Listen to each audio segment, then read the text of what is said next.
कर देती है।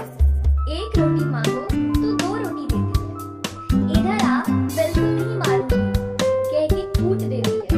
बताओ वो कौन है?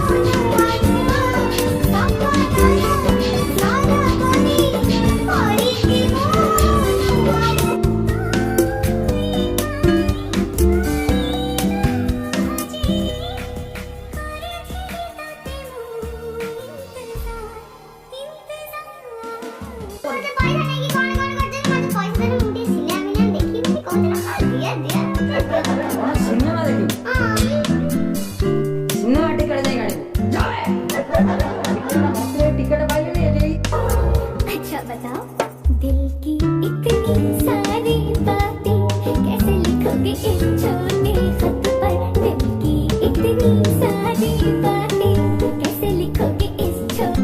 एक थप्पड़ मारूंगी मैं। थप्पड़ से डर नहीं लगता साहब, प्यार से लगता है। अब बताओ किससे लगता है डर? थप्पड़ से लगता है, थप्पड़ से।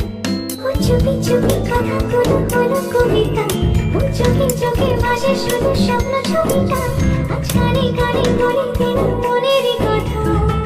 এই জানা এই জানা শোনা